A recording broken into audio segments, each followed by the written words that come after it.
Avant de te rencontrer, je suis allée traîner un peu sur le net quand même, voir un peu d'où tu venais.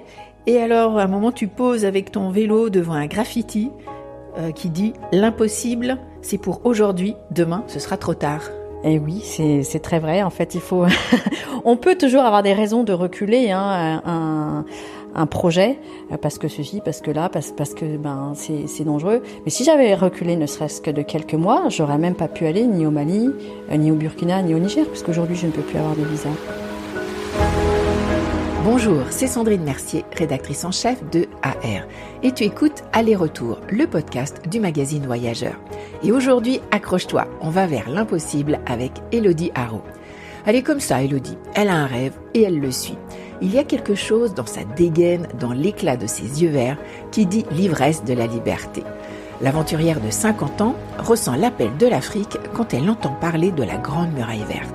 Ce tracé végétal qui doit faire reculer le désert en Afrique subsaharienne. Elle cherche un projet qui a du sens et la voilà partie entre Dakar et Djibouti, à pied, à vélo, en bus, à dos de dromadaire. 8000 km à la rencontre de porteurs de projets africains engagés dans l'agroécologie et la reforestation du désert. Tu penses que c'est impossible? Une femme 50 ans qui s'attaque en solo à une traversée africaine par les temps qui courent. Eh bien, c'est mal la connaître. Elle sort même une BD qui raconte cette aventure. Ça s'appelle Dadji et c'est publié chez Futuropolis. Tu comprendras pourquoi Dadji et comment elle a vécu cette aventure entre 2022 et 2024 en écoutant ce podcast.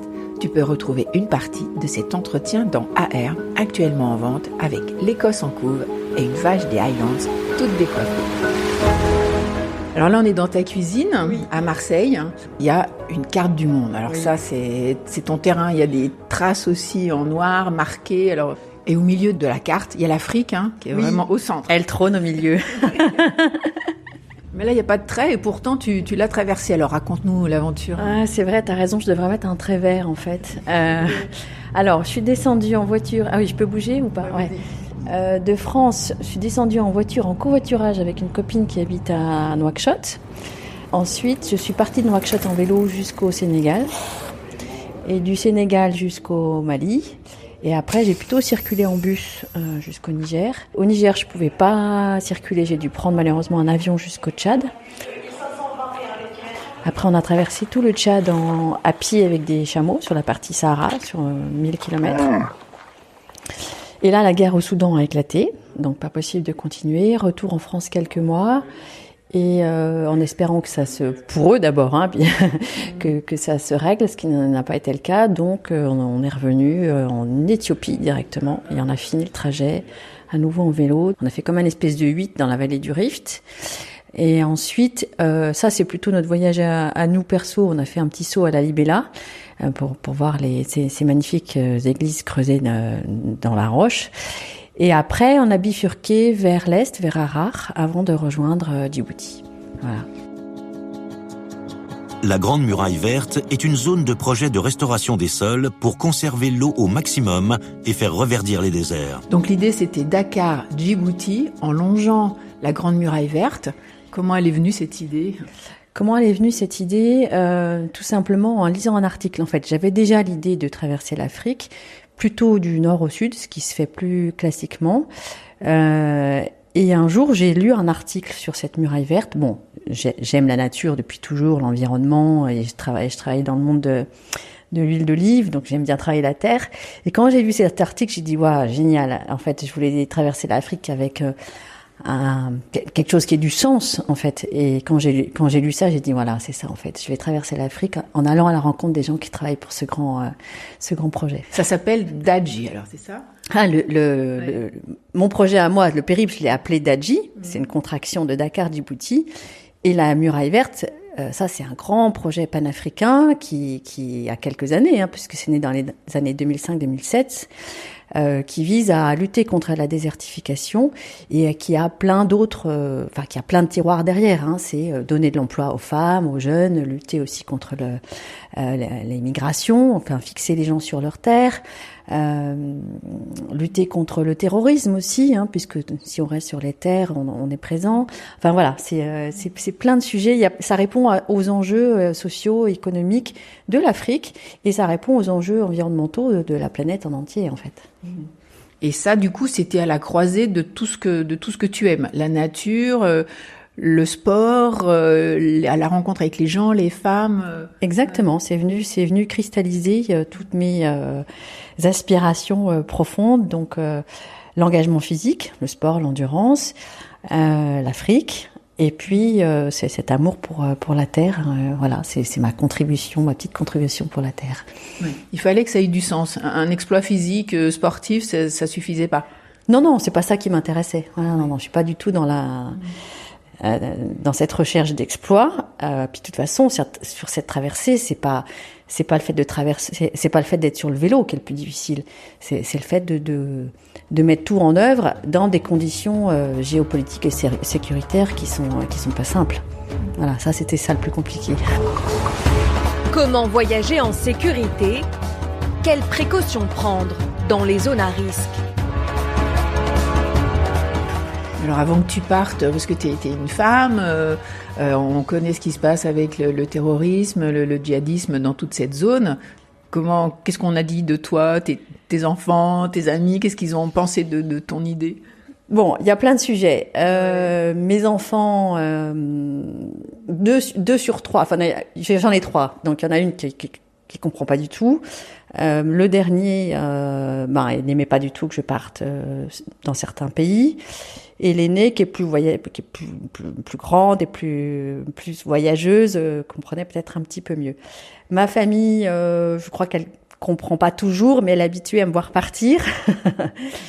Et sinon, de mes proches, de mes amis, oui, il y avait cette crainte au niveau sécuritaire, mais bon, j'écoute ce qu'on me dit, je prends la mesure des choses, mais après je fais mes choix. Et sur place, il y avait l'art de rester en lien avec la France et parfois les ambassades, les consulats, tout en étant discrète parce qu'évidemment ils n'aimaient pas ce que je faisais,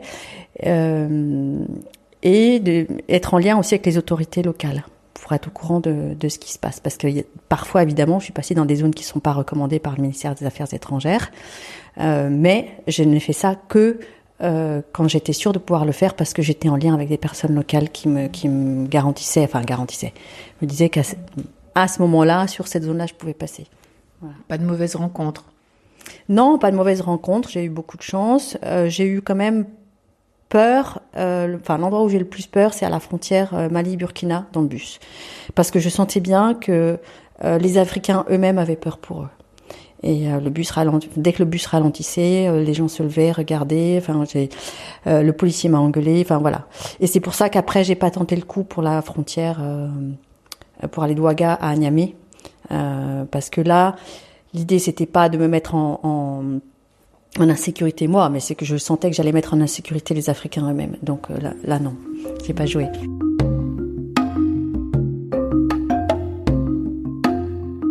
Et alors, l'idée d'aller jusqu'à Djibouti, il y avait cette idée de transporter des graines. Oui, alors c'est vrai que j'en ai transporté au départ, mais on va dire que c'était plus allégorique qu'autre chose en fait. J'ai appelé ça caravane de graines. J'avais effectivement des graines de moringa avec moi, puisque c'est un arbuste qui permet d'amener les agriculteurs à l'agroforesterie, parce qu'il pousse vite.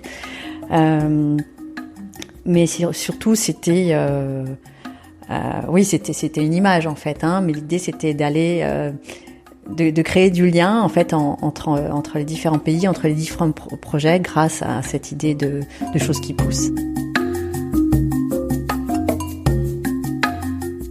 Parle-nous d'une plante que t'as vraiment, qui t'a vraiment accompagnée, par exemple, dans ce voyage. Alors, bon, je peux terminer par l'arbre que j'ai planté à la fin à Djibouti, parce qu'en fait, L'idée, c'était dans chaque pays de planter un arbre et en plantant cet arbre, en creusant le trou pour planter l'arbre, je récupérais une poignée de terre. Donc je les ai conservés sur moi et à Djibouti, à l'endroit où j'ai planté le dernier arbre, donc un acacia, j'ai mélangé en fait la terre de tous ces autres pays pour planter l'arbre. Voilà, c'était symbolique. Et j'ai conservé une poignée de terre de Djibouti. Elle est là ici dans l'appartement. Donc oui, on pourrait parler de ce dernier arbre planté, puisque c'est vraiment l'arbre qu'on retrouve tout du long, c'est l'acacia. Bon, alors il y a plein de variétés d'acacia, hein, mais là je vais parler de l'acacia sénégal, et qui lui permet de récolter la gomme arabique. Qui lui qu'on peut retrouver beaucoup au Soudan. Bon, j'y suis pas allée, mais je sais qu'il est très présent au Soudan. Il est aussi très présent au Tchad. Et cette gomme arabique, on la retrouve dans ça, on ne le sait pas, mais on la retrouve dans je sais pas combien de pourcents de produits qu'on consomme aujourd'hui, notamment tous les médicaments sont entourés de cette gomme arabique. C'est un arbre intéressant, ne serait-ce que pour ça, voilà, et qui vit partout, quoi. C'est un arbre intéressant aussi parce qu'il donne de l'ombre, non ? Quand on traverse, j'imagine. Avant tout, c'est l'ombre, et puis surtout, c'est tant qu'on plante, on limite l'érosion des sols, parce qu'en fait, ce qui se passe, c'est que plus le désert, le Sahara avance, plus les arbres disparaissent, et en fait c'est un cercle vicieux, c'est-à-dire que le vent s'engouffre dans ces endroits où il y a plus de moins en moins d'arbres. Ensuite la pluie, elle, arrive et fait la même chose, et c'est comme ça que commence l'érosion des sols en fait, et ça ne fait que s'enchaîner. Et alors physiquement, comment ça s'est déroulé, par exemple à vélo déjà, pour traverser la Mauritanie, le Sénégal Physiquement, ça s'est plutôt bien passé. C'est vrai que le vélo est un moyen de locomotion sur lequel on peut quand même supporter la chaleur, parce qu'on crée du vent. Donc même si on a très chaud, c'est faisable. Et puis je m'arrêtais aux heures chaudes. Et j'ai pas eu de problème particulier. Je suis tombée malade une fois en arrivant à Touba, je me souviens très bien, et j'ai eu de la chance d'être recueillie par un jeune qui m'a prêté son logement, parce que là j'ai vraiment mon corps à lâcher sur le vélo, quoi. Voilà. Mais sinon j'ai pas eu de problème particulier, j'ai eu de la chance. Et le vélo a été super sympa aussi, parce que c'est un vélo que j'ai acheté d'occasion aux arrivages à Nouakchott. Voilà, et il a tenu jusqu'à Djibouti. Bonne nuit les petits, faites de bons rêves. Et le soir, tu dors où ? Alors, en Mauritanie, j'étais avec un ami mauritanien que j'avais rencontré avant, en venant faire une expédition avec un archéologue français qui venait finir le travail de Théodore Monod. Et Cher, il adore faire du vélo, donc je lui avais dit quand je reviendrai, on fera du vélo ensemble. Donc il est venu avec moi. Donc là, on allait chez des gens comme ça, mais c'était facilité parce qu'ils parlaient mauritanien, etc. Mais pour moi, c'était une introduction, parce qu'après, du coup, au Sénégal, j'ai pratiqué ça toute seule. C'est-à-dire que j'arrivais dans les villages, souvent c'était des villages peuls, et je demandais à rencontrer le chef du village, et je demandais l'autorisation à dormir là, et la plupart du temps, dans 100% des cas, c'était oui. Et en plus, on m'offrait un lit. C'est un lit en bois qui est dans la cour dehors, mais moi, je rajoutais mes affaires dessus et ma moustiquaire. Et je dormais là. Et en plus, souvent, on m'offrait un repas, et les enfants venaient jouer avec moi. Enfin voilà, c'était toujours un très très beau moment de partage.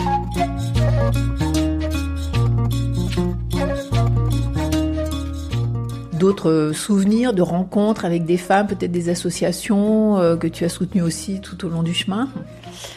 Oui, je pense à une belle association. Alors là, j'avais été mise en lien quand même depuis la France. Ça, c'était au Burkina. Et j'ai été reçue chez une femme qui s'appelle Jeanne, qui depuis donc une Burkinabé, qui depuis des années travaille avec une petite association française qui elle-même est soutenue par la Fondation Yves Rocher. Et Jeanne et son fils paterne m'ont reçu chez eux dans leur concession. Et j'ai dormi par terre, sur le matelas avec les enfants, c'était génial. Et on est partis toutes les deux à moto le lendemain matin pour aller voir les plantations. Et enfin tout ce qui était fait depuis 20 ans, voilà, puisque depuis 20 ans, elle plante des arbres avec cette association française. C'était une très très belle rencontre. Des arbres toujours pour lutter contre la déforestation, contre l'avancée du désert.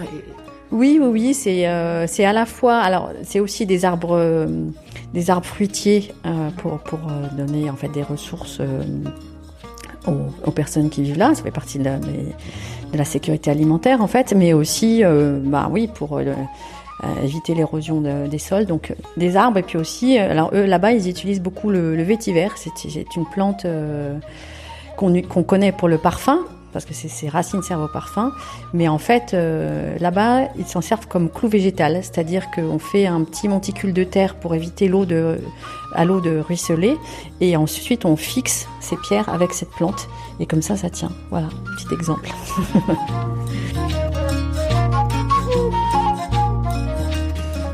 Alors ce projet, en tout, ça a pris combien d'années dans ta vie ?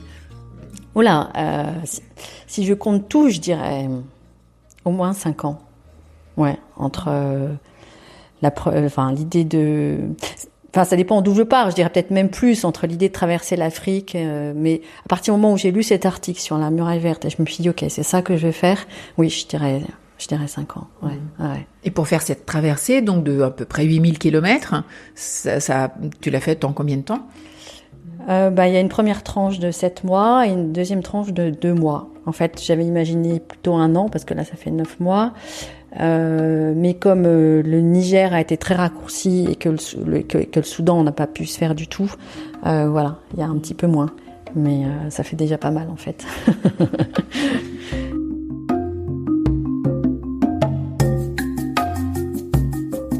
Et pour mettre en œuvre ce projet, j'ai vu que tu avais vendu ta maison et tout. C'est vraiment un projet total pour toi. Oui, c'était un vrai engagement en fait. C'est-à-dire que pour partir aussi longtemps, alors en plus moi j'avais pas de sponsor ni de mécène pour ça, parce que dès qu'on parle du Sahel, même s'il y a des gens intéressés ou des fondations qui travaillent elles-mêmes sur ces sujets-là, on sent bien une réticence et je le comprends, à être officiellement derrière à aider une personne qui va prendre des risques. Donc en fait je me suis dit c'est pas grave. C'est mon initiative. C'est un grand voyage, donc j'ai financé toute seule. Donc pour ça, fallait que que j'ai un peu d'argent. Il fallait aussi que je sois libre j'aurais pu louer ma maison, mais il faut vraiment être libre de toute contrainte pour se lancer dans un tel projet. On peut pas être contacté en plein milieu du désert parce qu'il y a un problème de chaudière ou je sais pas quoi. Donc je voulais être complètement libre. Donc j'ai cessé toute activité professionnelle, si ce n'est que il y a quand même un contrat de signé avec une maison d'édition, Futuropolis, pour faire une BD sur ce grand périple. Donc il y a quand même un travail pendant et après, c'est-à-dire que j'ai écrit chaque jour et j'envoie de la matière à l'illustrateur qui lui dessine, et là j'étais en train de lui envoyer des détails sur le baobab ce matin, voilà. Donc oui, ça m'a demandé beaucoup d'engagement avant de partir. À partir de quel âge avez-vous considéré que vous étiez vieille, que vous étiez entrée dans la vieillesse ? Oh, j'en sais rien, je me trouve plus jeune que quand j'avais 40 ans. Je sais pas, je prends mieux les choses par le bon bout. Et donc, t'as engagé tout ça, mais t'as pas 20 ans. Non, j'en ai 52. Et donc, quand je suis partie, j'en avais 50. Je me suis dit que c'était même 51. Ouais, entre 50 et 51. Oui, parce que j'ai passé la frontière Sénégal-Mali le jour de mes 51 ans. Voilà, c'était mon cadeau d'anniversaire. Et d'ailleurs, j'ai réalisé que j'avais fait 51 kilomètres au moment où j'ai passé la frontière. Non, mais c'est véridique, j'ai regardé mon téléphone, là, mon Strava. Et je me suis dit que c'était mon cadeau de moitié de vie. Et parce que j'ai décidé de vivre jusqu'à 102 ans. Mais d'où elle te vient, cette force, cette puissance T'es une fille un peu frêle quand même, plus de 50 balais, un sourire assez grand, des yeux bleus qui pétillent. Ça te vient d'où cette force ? Je sais pas, merci en tout cas pour ces compliments. Je sais pas. Moi, j'ai l'impression que c'est naturel et qu'on peut tous avoir ça en soi. Peut-être la chance la confiance de faire vivre ce qui nous anime. Je pense que c'est une vraie ressource et j'ai cette ressource-là. Merci beaucoup à Élodie Haro, à ne pas manquer la BD qui raconte son aventure d'Adji avec les dessins de Joël Alessandra, paru chez Futuropolis. L'interview est à déguster dans le dernier AR, en kiosque actuellement, avec la couve sur l'Écosse, c'est le numéro 70. Sinon, retrouve-nous sur le site ar-mag.fr, Insta, Facebook et dans les kiosques, bien sûr. Et pour ne rien rater de la série Aller-Retour, abonne-toi sur Apple Podcast ou Castbox et laisse-nous un commentaire, une bonne note, ça nous fait très plaisir. On se retrouve aussi sur Spotify. À bientôt pour de nouvelles aventures.